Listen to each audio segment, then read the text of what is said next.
अस्सलाम वालेकुम एवरीवन। अस्पताल के अंदर एक लावारिस लाश मिलती है। उसके घर से कोई नहीं आता और बाद में पता चलता है जी कि वो सहराब के जो मालिक थे शेख अकरम साहब, उनकी लाश थी। तो उससे जाहिर ही किया जाता है कितना बड़ा इंडस्ट्रियलिस्ट जो है जिसने हज़ारों लाखों जॉब्स क्रिएट की, वो ऐसी बेबसी की मौत मरा। तो मैं चाहूँगा कि मेरे साथ हैं रायद अफजल साहब, इसके ऊपर इनकी क्या राय है? जी रायद। देखिए, इसमें बात ये है कि पहली बात ये कि मौत से किसी की जिंदगी का नहीं पता चलता, वरना बात शहीद है जो उनकी मौत आती है तो उसके बाद तो आप कहेंगे अब तो जिहाद करना ही नहीं है। तो मौत इसकी श्योरिटी नहीं है, इसकी गारंटी नहीं है कि इस बंदे ने लाइफ में क्या अचीव किया। जिस आदमी ने साल हर साल हजारों लोगों को नौकरियां दी, जिसकी वजह से वो फैमिलीज फली पूरी, लोगों की शादियां हुई, उनके बच्चे हुए, उन्होंने आगे से अपने बच्चों की शादियां की एक मैन की वजह से, एक आदमी की वजह से, तो वो कंट्रीब्यूशन काउंट नहीं करेगा अगर उसकी मौत के ऊपर कोई नहीं आएगा। इस तरह तो मुसलमानों के बहुत बड़े अलमा हैं, वो जेलों में उनका इंतकाल हुआ है। बहुत बड़े बड़े स्कॉलर्स हैं, बहुत बड़े बड़े साइंटिस्ट हैं, वो जेलों में मरे हैं, आइसोलेशन में मरे हैं, जलावतनी में मरे हैं। आप क्या समझते हैं इमाम अबू हनीफा जैसे बड़े आलिम की डेथ कैसे हुई है?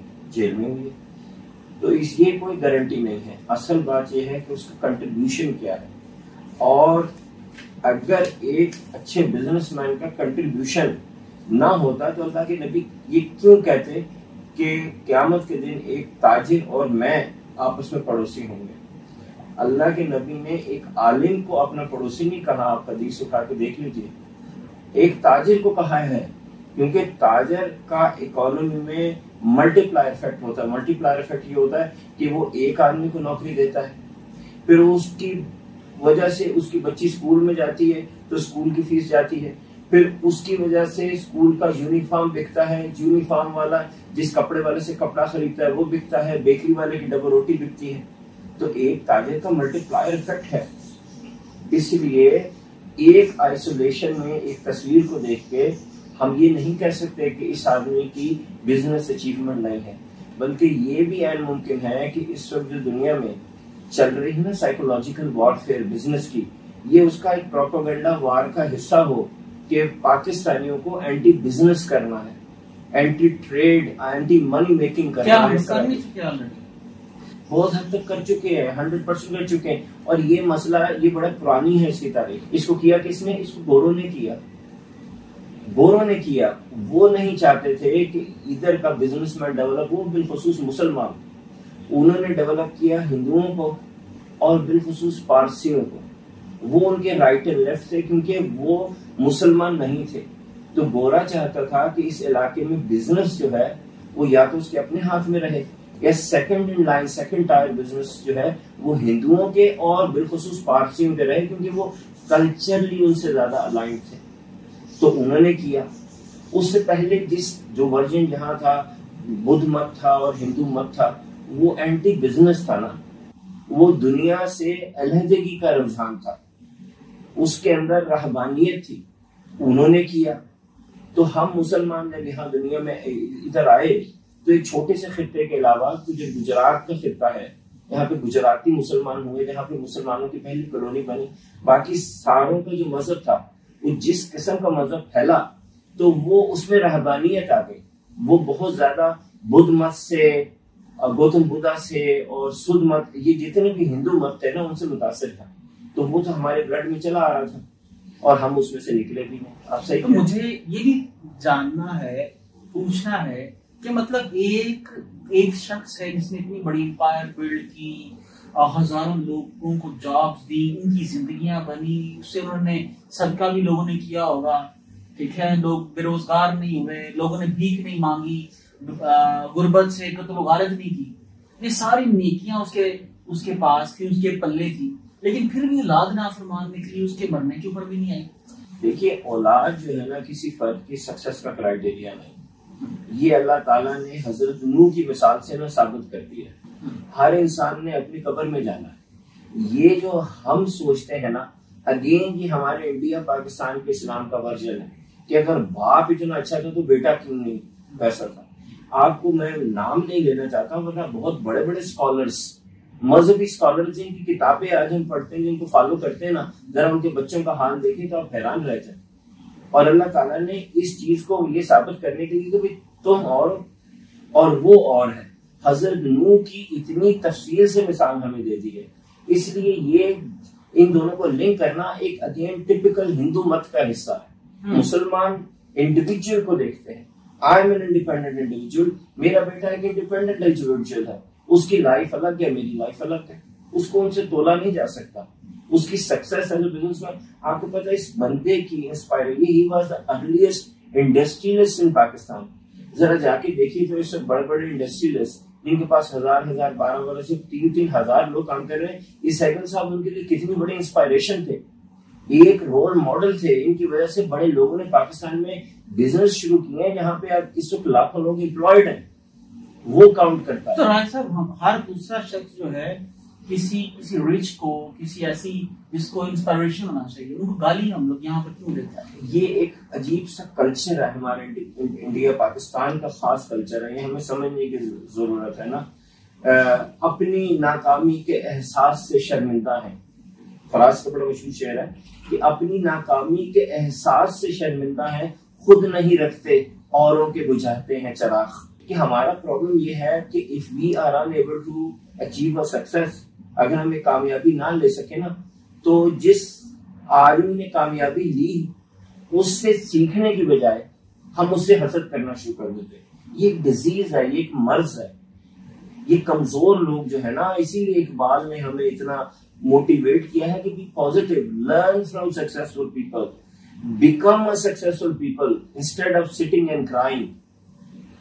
तो ये एक प्रॉब्लम है जो खास इंडिया पाकिस्तान के खित्ते में है, ये पूरी दुनिया में ये मर्ज नहीं है कि कामयाब आदमी को देखने के बाद काउंट करना शुरू कर देना कि इसके अंदर कौन से सक्सेस फैक्टर थे जिसकी वजह से इसने कामयाबी हासिल की, फौरन ये फैक्टर तलाश करना शुरू कर देना कि इसने यूं करप्शन किया होगा, तो फिर इसने यूं किया होगा, तो यूं किया होगा, तो यूं किया होगा। इसके बच्चे ऐसे हैं या इसकी बीवी मरने के ऊपर नहीं आई, मरने के ऊपर। एग्जैक्टली। हमेशा अपने आप को सेटिस्फाई करने के लिए कि मैं गरीब हूं और ये अमीर हुआ ना, तो नो बिग डील, क्योंकि देखो ये कितना नाकाम है, तो वो फिर हमारे पास हजारों बहाने हैं। हमें इस माइंडसेट से निकलना होगा।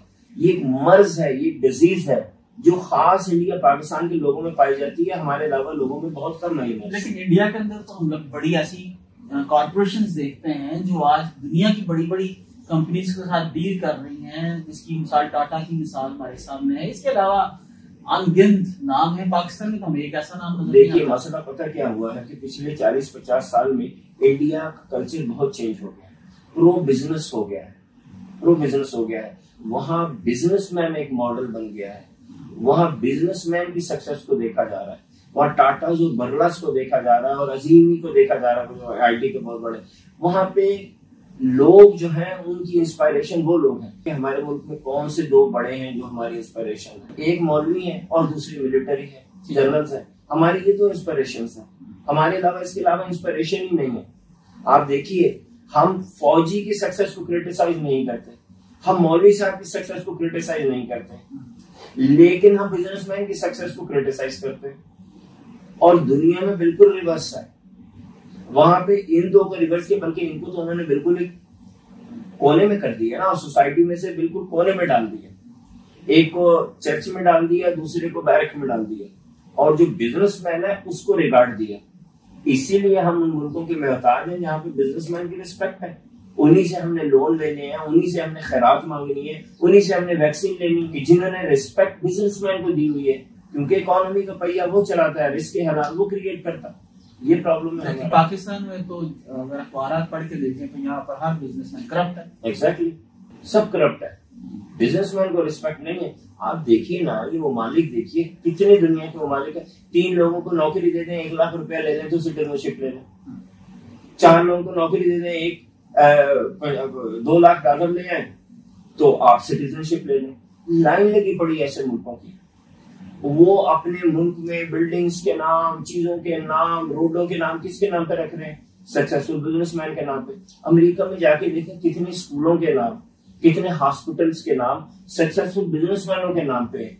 हमें मौलवियों के अलावा और मिलिट्री जनरलों के अलावा नाम ही नहीं मिलता जिसके नाम पे हम अपनी बिल्डिंग्स का नाम रखें। तो बिजनेस खाक क्रिएट होना है, इंस्पायरेशन खाक आनी है इस मुल्क के अंदर। और लोगों का मसला, देखिए हजरत अली ने कहा था कि ये जो गुर्बत है ना, गुर्बत ये इंसान को कुफर की तरफ ले जाती है। आप हाफिज कुरान पैदा कर लें, पूरे 8-8 साल के दरसे निजामी कर लें, अगर उस बंदे के पास रिस्क हलाल कमाने का मौका नहीं है तो वो क्या कर लेगा? भैया अगर एक शख्स है वो आलिम दीन है, उसने पूरा इल्म का कुरान हिफज किया, अहादीस को हिफज किया, उसने पूरे की पूरे वो जो हमारे बुजुर्ग थे, आइमा थे, उनकी सारी की सारी रवायात को जुबानी याद किया, तो आपको लगता नहीं कि वो एक बिजनेस भी चला सकता है या रियासत चला सकता है? नहीं, वो चला सकता है ना, अगर उसको उसकी ट्रेनिंग दी जाएगा। लेकिन हमने उस तरफ उसका ख्याल नहीं पैदा किया। अब चंद एक मादूद बिजनेसमैन हैं जो उलमा थे और बिजनेसमैन बने, वरना इस वक्त एक दरसे निजामी करके या हिफ्ज करके एक बंदा किसी मस्जिद में जाए और वहां पे वो मौज़िन की नौकरी करे तो उसकी एवरेज सैलरी पता क्या है? 12 से 18 हजार रुपए, और 5 बच्चे हैं उसके और एक छोटा सा क्वार्टर मिला हुआ है, और वो सारा दिन 5 अजाने देने के अलावा कुछ नहीं कर सकता। भाई आप उसी को कंप्यूटर दे दो, उसको कोई IT सिखा दो, ई-कॉमर्स सिखा दो, कोई ऐसी स्किल सिखा दो कि जो फजर की अजान से लेकर 1:30 बजे 1 बजे, लेकिन सुबह वही आजकल बस 5 बजे फजर की अजान उसने दी, 5:30 बज के उसको फजर की अजान देने के बाद फारिग हो गया, अब 1:30 बजे 1 बजे उसने अगली अजान देनी। इस टाइम में वो क्या कर रहा है? कुछ भी नहीं कर रहा। अजान देने के अलावा अगर किसी मौलवी को मिल गई, एवरेज मैंने देखा 3-4 उनके पास वो जो कुरान पढ़ाने के बच्चे होते हैं एक मौज़िन के पास, वरना वो भी बिजनेस सारा कारी सब ले जाते हैं क्योंकि उनकी वैल्यू ज्यादा है, वो कारी है, तो वो उसको एक प्रोजेक्ट मिलता है, उसके अलावा उसके पास इनकम जनरेशन, इनकम सोर्स का कोई काम नहीं। अच्छा सर, ये मुल्क जो है ये किस तरह से तरक्की कर सकता है? इसको बिजनेसमैन इसको तरक्की की राह पे गामजन कर सकता है, एक मिलिट्री वाला या एक मुल्ला या एक आम शहरी? देखिए हमारा प्रॉब्लम ये है कि हमें एक खास तबका है, वो ये कहता है कि ये इस मुल्क का सबसे बड़ा इशू सिक्योरिटी है और सिक्योरिटी हमारी जिम्मेदारी है, और हम चूंकि इस मुल्क को सिक्योर किए हुए हैं तो हम आपके रोल मॉडल हैं, सब हमारी तरह बनने की कोशिश करो। मुझे नाम लेने की तो जरूरत नहीं। दूसरा तबका ये कहता है कि इस मुल्क का नाम पूरा लो, तो हम कहते हैं इस्लामी जमहूरियत। वो कहते हैं सबसे पहले क्या आया? इस्लाम आया। तो सबसे बड़ा जो मसला है इस मुल्क का वो दीन है। तो देखो हमने दीन को बचाया हुआ है, तो हम तुम्हारे रोल मॉडल होने चाहिए, तो हमें फॉलो करो। और वो जो बिजनेस है जिसकी वजह से मुल्क में मजबूत होना था, जिसकी वजह से हमने कर्जों से निजात हासिल करना था, इस वक्त देखिए 60% आप पे कर रहे हैं डेट पेमेंट के ऊपर। कहाँ की सिक्योरिटी और कहाँ का दीन भाई? 60% तो चला गया सूद में, क्योंकि आपके पास बिजनेस ही नहीं है, आपको एक्सपोर्ट नहीं करते, ना आपको प्रोडक्ट्स बनाते हो ना सर्विस बनाते। तो थ्रेट क्या है? इकोनॉमी है या सिक्योरिटी है? इकोनॉमी है या दीन है? तो हमें अपना पैराडाइम शिफ्ट करना है कि इस वक्त भाई लोगों जो इकोनॉमी है वही सिक्योरिटी है, इकोनॉमी जो है वही दीन है। अगर आप इकोनॉमिकली स्ट्रांग होगे, आपका बिजनेसमैन होगा, वो प्रोडक्ट एंड सर्विसेज जनरेट करेगा, आपकी एक्सपोर्ट बढ़ाएगा, तो आपको सिक्योरिटी भी मिलेगी। और अगर वो सक्सेसफुल होगा तो आपका दीन भी महफूज होगा, वरना गुर्बत कुफर की तरफ ले जा रही है लोगों को। ये समझने की जरूरत है, लेकिन हमारा पैराडाइम शिफ्ट नहीं हो रहा। हम मस्जिद में जुमे की नमाज पढ़ लेते हैं, वक्त पड़े तो रोडों के पर नारे लगा लेते हैं, उसके बाद टोटल 2 नंबरी से कुछ ना कुछ कमाने की कोशिश कर रहे हैं, क्योंकि रोजी का मामला है। घर में 5 बच्चे हैं, हम उनको फाकों से नहीं मार सकते, वहां पे हम फिर 2 नंबरी करते हैं। वही इंडिया, वही सब कुछ है। मूवियां भी उनकी हम देखेंगे, प्रोडक्ट्स हम उन्हीं के, आलू भी उन्हीं के खाएंगे, टमाटर भी उनके खाएंगे, तो कौन सी सिक्योरिटी? और प्रोडक्ट्स जो है वो ज्यूस ही इस्तेमाल करेंगे, लैपटॉप सब कुछ इस्तेमाल करेंगे, कैमरा सब कुछ।